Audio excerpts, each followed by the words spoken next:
Let's go ahead and get to our guest of today, Anthony Broome, SB Nation. My man, what's up, Ant? Hey, I'm here. Hello. That's my guy, Anthony Broome, my former intern at Detroit Sports 105.1, and look at him now. But you know what? The thing I know about Anthony is that he was waiting there patiently, and the fact that he's all about charity, and the fact that the caller and your giveaway. I mean, even Anthony knows those are a little soft in the Mads department for questions, but they were fair. Wouldn't you say, Anthony? I would think so. Yeah, they were fair. Yes. Not too bad. All right, Ant. We got Anthony on, of course, from SB Nation and Maize and Brew, and the big story, obviously, is with Dr. Robert Anderson. This saga continues. How many people knew about this sexual deviant, I'm going to call him, and all the bad things that happened in the past? And Anthony, you can bring us up to date on what's the latest here on this whole thing. Well, as of what's today, Wednesday. So as of Tuesday, a 240-page report, pretty detailed stuff, was released from Michigan's legal counsel, which I believe it was the WilmerHale law firm. Mm-hmm. And it just kind of ran through some of the findings that Michigan did in their own independent investigation. And I know the Board of Regents, President Schlissel, they weren't made privy to any of this before it came out. And they put out a statement saying that they would review it. And basically what it all boils down to is that, Tom, I think your description of Dr. Anderson is probably pretty apt. You're looking at, I believe, 800 or 900 victims over, an almost 40-year period. And Bo Schembechler and the football program were named in that. And there was a report in there that one of, this, at least on 3 occasions, there were players that made Bo Schembechler aware of these, of what was going on or raise this. And, the answers went from anywhere between, these physicals are required by the university to, hey, maybe you just need to toughen up a little bit. Correct. And, it even went as far as to say that there was a position coach that, or position coaches that would use Dr. Anderson exams as like a motivational tool in practice. So wow. There's a lot of ugly stuff in there, and you better do that, or you got to go to the doc. Are you kidding me? No, I'm not. Disgusting. You just cut right through the middle of that and really summed it up on those 3 sentences that you just said there. And I don't even know what to say. I mean, all this coming, of course, with what happened at Penn State and Jerry Sandusky and Joe Paterno, how he fell from grace, and of course we all know about the Michigan State gymnastic team, and it's disgusting. And for it to have gone on this long, and for coaches and people in that university to know that this happened, how did this guy, this monster, how did he stay on, man? What the hell, man? I don't get it. I don't get it. Yeah, we're talking about these obviously weren't isolated incidents, and we're talking about a period of time over 40 years. And the big conversation right now among fans, among people who have dove in, and all you have to do is pull up this report. I know 240 pages is intimidating, but if you just press the Command F, Control F, and just type in football or Schembechler, there's a lot of stuff in there that Bo Schembechler, if he didn't know what was going on, there was an ignorance or an apathy to what was going on. And that's if we're talking about having conversations about now, do statues come down? Do the identity of Michigan football, and I tweeted this out yesterday, is rooted in the team. Those who stay will be champions. Those are all Bo-isms. Yeah. The football building is named after Bo Schembechler. Mm-hmm. There's a statue out front of the building, so there are reasonable conversations going on as to whether that should be the case, and I think it's all warranted. And I don't know. I know the argument is, oh, well, he's not alive to defend himself. The fact of the matter is that Bo Schembechler, after he was the football coach, was the athletic director for a bit. And I believe Anderson was employed by the university up until his retirement in 2003. And, knowing what we do about how kind of insulated Ann Arbor is, and how, even more so the University of Michigan and the athletic department kind of is, the idea that there wasn't at least rumors or scuttlebutt about this being the case is it's pretty hard to believe in something that I can't really wrap my head around. So it's ugly. It's still hard to even kind of put into words what's going on there right now. But it's for a program that likes to, and I'm not turning this into a current state of affairs type of thing, but for a community that kind of likes to puff its chest out about the past and the tradition of their proud history. Like, this is a pretty big dark cloud over that, and it's not.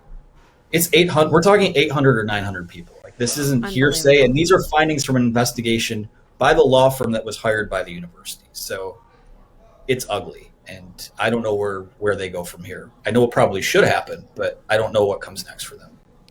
So, Anthony, our social media is very passionate about this. We have a lot of Michigan fans, Michigan State fans. What we're seeing across the board right now is that they're saying, even as a Michigan fan, they feel that they should get the exact same punishment that MSU got.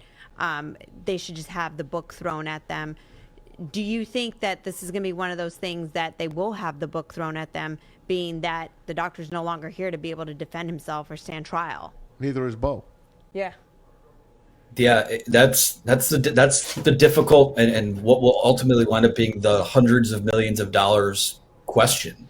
Like, you're going to see settlements from this. You're going to see there will be more that probably comes out of it. But yeah, I don't. It's complicated, right? Because the perpetrator has been dead for a long time. People who were involved in the decision making process of, hey, this guy, we're going to move this guy over to athletics, or someone like Bo Schembechler, they haven't been around for a while. So how do you get around that? And I think that the university is going to have to pay out a lot of people because of this. And, whatever the punishment winds up being, given that it is such a sensitive subject and there are so many victims of it, like, you can make the argument that the money doesn't matter to people. It's decades of trauma. It's it's tough. It's just tough to kind of sort out because someone like Bo Schembechler, again, there's a statue of him in front of the football building, and a lot of the things that he probably stood for in terms of being a great leader, a good football coach, a father, a family man, those are all things he stood for. But what he didn't stand for is going to be part of his legacy now. And I don't, it's incredibly sad, I think, is what it boils down to, because I know these men aren't around to face the music or answer questions, or I know a lot of people say, well, what's even the point? These guys aren't alive to give their side of the story. Their families are still around, and that has to be pretty hurtful and pretty harmful to them as well. So again, it's just, it's sad. It's grotesque. The things in the report are abhorrent. They're it's a really sensitive issue. And like I said, I know that there's a lot of talk about cancel culture and cancel culture is coming for Bo Schembechler now. It's not cancel culture. It's accountability culture in this regard, in my opinion. So it's my favorite. That's kind of where it's all at right now. They're not here to answer for this, but the university is still around, and there are, again, slogans that are marketed based on the past of the football program, the name of the building, the statue, all that stuff. Those are things that are still around. So those are things that have to be dealt with, and there have to be real nuanced and adult conversations about what the path forward is and how you move on from it. Hey, I grew up a Big Ten football fan, even though I was from New Jersey. These were the teams that were on TV. Michigan was my school since I was a little kid. I'm not a Walmart Wolverine. I'm a true blue Wolverine. I didn't go there, but I did their games when I was at WJR. I had a show with Bo Schembechler. I was his producer for 7 years. I was one of the first guys to find out when he had his heart attack finally and he passed away. And Don Shane from Channel 7 was on the phone with me at that point. And I know Bo really well, and I know what kind of guy he is. And this bothers me even more. And I loved Joe Paterno when I was growing up. Joe Paterno was the guy. Bear Bryant was the guy. And I hear these things now, and it makes me sick to my stomach. And Jerry Sandusky was in the shower with these little boys that he was bringing in, as part of the Penn State family and all the charities that they were doing. It was right under Joe Pa's nose. This can I say, and I have to I have to walk slowly here, Anthony. I don't. I got my foot in my mouth right now because I don't even know really what to say. But I don't know if Bo Schembechler was indeed, if he knew as much as maybe Joe Paterno kind of turned his head on. Can I be wrong there? It's impossible to kind of know, right? That's the hardest thing about it, because I'm sure anyone that knows the man or would have had a line of communication to him would want to have that conversation. Is what did you know? And that's the toughest part about all of it, is that you can't dive into that portion of the investigation. But I know that the report states that it was an issue raised by a few players, and I think what it does point to is, and again, to speak carefully about it here because there's still things ongoing and whatnot, but it speaks to what was really. I mean, we've seen it at Penn State, we've seen it at Michigan. I'm sure it's happened at countless other schools that we probably don't even know about. This was a societal and a cultural problem that if you didn't know, you didn't want to know, because that was kind of an uncomfortable conversation to have. And these are people you trusted and people that you. Again, the man was, Dr. Anderson was there for almost 40 years. So I know, entrenched in the community and someone that they felt like they could trust. And back then, and I wasn't alive for all of this, obviously, but the vibe was you didn't question authority back then. And that if you had a problem with something that authority did, you had to fall in line or go away or disappear, whatever it was. And I think that's probably where it's so sad on the part of a lot of these, obviously hundreds of victims or accusers, is that survivors even is they were made to feel for a long time like there was something wrong with them when the institutions in place failed them. Someone that they looked up to as a leader, as a mentor, failed them.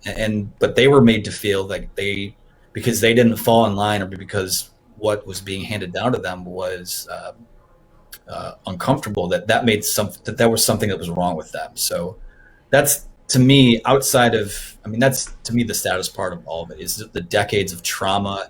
Think about if you're someone who went through that, and to see a guy that you thought you could trust, or that you felt to believe was a confidant and someone who had your back, you go through that, doesn't have your back, but they remain deified while you're still kind of in the shadows. And that's where I think it's the toughest thing to kind of wrap your head around, is that I know it's tough to get a feel for what Bo, like, it's based on what's in this report and based on the duration of time that a lot of these people were there and in power, to not have even an inkling that something was going on. There's no good outcome there. You either didn't know or you didn't care to know. And I'm not sure, it's hard, I'm not sure which one is worse, especially when it was pretty explicit and a lot of these things were brought to the attention of administration. Right.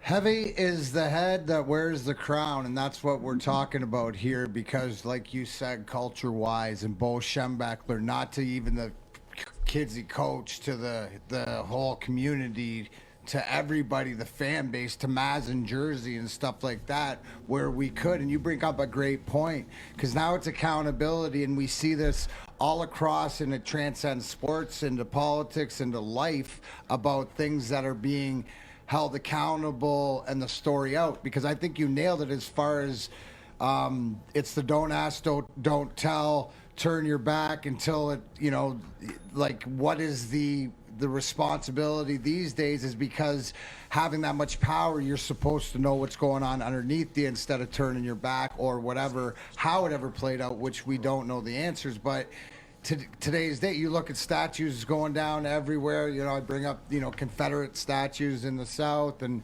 different things are removed from different places because of the transparency, and that's what's coming out. So you look at, the things that have come out at Penn State, and I love what you said, is that I'm sure there's things that haven't come out in places that need to know about, but I think that more and more it's having these hard questions, because it's not about money. It's about the 20, 30 years of mental anguish, or feeling that you're wrong for something that you didn't do right. So I think it's more to finding out that there's reports and it just didn't turned away from it. And I think that sometimes that's the hard part, because Bo's everybody's grandpa. Bo's everybody want to believe in him. And when stuff like this comes down about any of us, Justin Spiro was our guest. He said it about Deshaun Watson, his favorite athlete's a douchebag. You know what I mean? I got to get a new favorite athlete. That's why it hurts so much.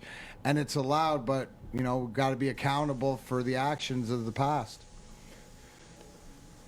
Absolutely. And again, it's just, I think something else that's pretty bothersome about it. And again, there aren't names in the report. We don't know the caliber of athletes, but the going kind of theory is that Dr. Anderson, to even add doctor to his name implies a degree of respect that I don't have for him, but that Anderson would kind of target these, fringe type of, maybe this person might not be the best athlete, kind of with people who had something to gain or lose by falling in line. I don't know how many star players had to deal with what I'm sure there are some in there in some sport, but that's another problem for me, or problem in general, is that these people were victimized because they were easy targets. The All-American quarterback probably is an easy target, and a lot of these people were just, we deify, we put these stars on a pedestal, but a lot of those 800-900 people, I'm willing to bet that most of them were just kind of fringe people who went to school, got their education paid for because they could play a sport, but they didn't have a storied career with a ton of accolades, and that's they were targeted. It's wrong. It's disgusting. It's sick. I don't think there's an outcome in terms of what Michigan can do to move on from this that is a step too far. This was a cultural problem, and Michigan was complicit in a cultural problem. And again, you can't put anyone involved with that in a pedestal. So if you have to take the statue down, rename the building. Right. Oh, Jesus. It's sad, but don't do that. Hey, guys. But You'd have to. Is it wrong? It's one of those things where you have to. And it's hard because you can't really go through a normal trial for this to get the facts. But one of the things that I read on our social media right now is that somebody's family member was involved in all this, and they said that they'd go in for, it was a running joke that they'd go in for an elbow injury and he'd tell you to drop your drawers. Yeah. As a parent, and I've got a stepson who's very close to college, 2 years away from college. Maz, you've got girls that are going to college. Do you think that things are going to start to change in a sense where, I'm going to tell you right now, I don't feel comfortable, I don't care what college it is, with what I'm hearing now. And I think things will certainly start to change with the way that social media is coming, that people cannot get away with this anymore. So hopefully things will start to change in that aspect. But as a parent, I don't want my kids going to these team doctors. Do you think that they're going to start opening it up? And I understand that these team doctors are there for the interest of the team. But do you think that it's going to start to open up where I'm going to be able to say my child athlete can go and get evaluated by my doctor? That's a good question. I don't think that's something that should be off the table. I know that they like the team doctor stuff is in place to streamline it. You have everything kind of there in one place, but at the end of the day, we're human beings, and we have choices that we should be allowed to make. It's and the one thing I'll say, I can't really speak to what will happen on that front, but something that's been sort of unrelated, but still somewhat related in terms of what players' rights are, what these families' rights are if they want their child to be sung by someone else, is that I think what we've seen over the last couple of years is that athletes are starting to realize that they're the ones that it's in their hands now. They have a lot more power than was previously accepted or led to believe, and their voice matters. So and they're smart kids. These aren't kids, they're young adults. These are people at University of Michigan. They're going to one of the most prestigious public universities in the country. They're capable of making these types of decisions, and I think that if that's on the table, where hey, I'm not 100% comfortable in being evaluated by a team doctor.